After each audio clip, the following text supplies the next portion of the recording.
जख्म। रात के 12:30 बजे दरवाजा खुलने की आवाज सुनकर बुजुर्ग गैना देवी जी ने उसकी ओर देखा तो सामने बेटा जीत और बहू खुशी अंदर की ओर आ रहे थे। ये क्या लगा रखा है तुम दोनों ने? हर रोज देर रात को पार्टी में से लौटना। मैं बूढ़ी यहाँ सारा घर का काम करती रहती हूँ और तुम्हारे बाबूजी को बाहर जाकर सब्जी दूध लाना पड़ता है। मैं कुछ कहती नहीं थी कि हो जाता है कभी कभार, मगर तुम दोनों ने तो अति ही कर दी है। बेटा थोड़ी तो शर्म करो तुम दोनों। जीत ने पहले तो घूर कर माँ को देखा, फिर अपनी पत्नी खुशी की ओर, जिसका भी चेहरा गुस्से से तमतमाया हुआ लग रहा था। सुबह बात करते हैं माँ। इतना कहकर जीत पत्नी खुशी को लेकर अपने कमरे में चला गया। बंद कमरे में कपड़े बदलते हुए अंदर से आवाजें आ रही थीं। जीना हराम कर रखा है इन लोगों ने, अब बर्दाश्त करना मुश्किल है, कुछ करना पड़ेगा। अब पानी सिर से ऊपर होने लगा है। अपने कमरे के दरवाजे पर खड़े सुरेश बाबू के कानों में जब ये शब्द पड़े तो वह गुस्से में गैना देवी जी को देखते हुए बड़बड़ाने लगे। अब कहो बच्चे हैं गैना देवी, बस बहुत हुआ, अब तुम्हारी एक नहीं सुनूंगा। बीमारी का इलाज वक्त पर ना हो तो वो नासूर बन जाती है। आप सही कहते थे सुरेश जी, मैं ही बच्चे हैं, आज नहीं तो कल समझ जाएंगे सोचती रही, मगर अब आप ही कुछ इलाज कीजिए। मुझसे ये सब बर्दाश्त नहीं होता, जब देखो उल्टा सुना देते हैं। आप तो डॉक्टर हैं, क्या इस बीमारी का इलाज है आपके पास? इलाज तो था, मगर अब तक तुमने मेरे हाथ बांध रखे थे। खैर कल ही इस बीमारी का इलाज हो जाएगा, बस तुम पिघलना मत। अगर स्वाभिमान और सम्मान से अपनी आखिरी सांसें लेना चाहती हो तो मेरे निर्णय में साथ रहना। सुरेश बाबू कुर्सी पर बैठे सुबह होने का इंतजार करने लगे। सुबह होते ही सुरेश बाबू ने बेटे जीत और बहू खुशी को कमरे में आने का आदेश दिया। जैसे ही दोनों सुरेश बाबू के कमरे में पहुंचे तो सुरेश बाबू ने गैना देवी से कहा कि वो कोर्ट वाले पेपर निकाल कर लाएं।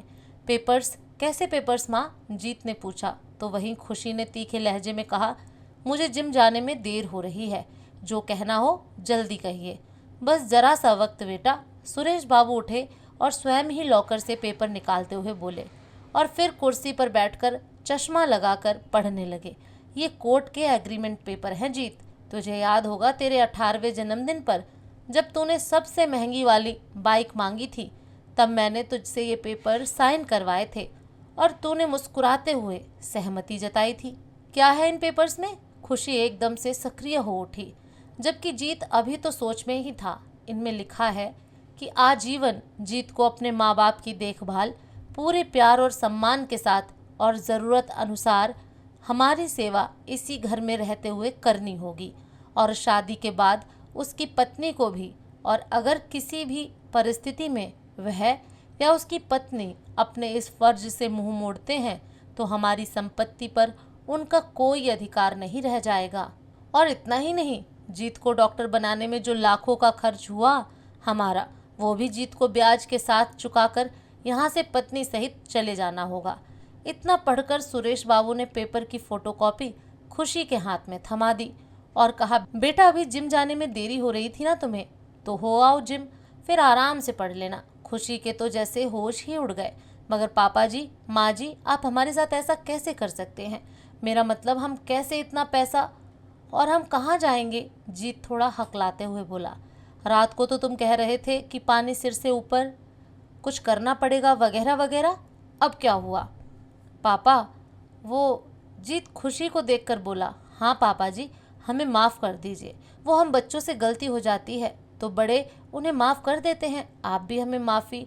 खुशी थोड़ा सा धीमी आवाज़ में सिर झुकाकर बोली, बेटा जख्म जब लाइलाज हो जाए तो उसको काटना ज़रूरी हो जाता है, ये बात हम दोनों डॉक्टर होने की हैसियत से बखूबी जानते हैं। क्यों जीत, सही कहा ना मैंने? खैर अगर आगे से जिम्मेदार और सावधानी बरतने का वादा करो तो कुछ समय दूसरी दवा से इलाज करने की परमिशन दे सकता हूँ, जैसे कि आज से, बल्कि अभी से रसोई घर तुम्हारे जिम्मे और बाहर से सामान वगैरह की जिम्मेदारी तुम्हारी जीत। हाँ, यदि तुम दोनों अच्छे से अपनी जिम्मेदारियों को निभाने लगोगे तो हम दोनों भी तुम्हारी मदद करते रहेंगे, वरना एक और वसीयत तैयार की हुई है जिसमें हमारे बाद ये सब अनाथ आश्रम को। नहीं पापा जी नहीं, हम दोनों अपनी अपनी जिम्मेदारियों को बखूबी निभाएंगे। जीत और खुशी एक साथ बोले, ठीक है तो शुरू हो जाओ। सुरेश बाबू ने जैसे ही कहा, खुशी तुरंत रसोई घर की ओर नाश्ता बनाने के लिए दौड़ी तो वहीं जीत थैला लिए दूध लाने। सुरेश बाबू जहां बहू को हिलाकर मुस्कुराते हुए गैना देवी जी की ओर देख रहे थे, वहीं गैना देवी जी भी मुस्कुराने लगी थीं।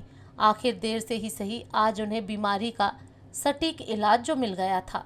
दोस्तों, आपको ये कहानी कैसी लगी कमेंट करके ज़रूर बताएं। फिर मिलूंगी एक नई कहानी के साथ।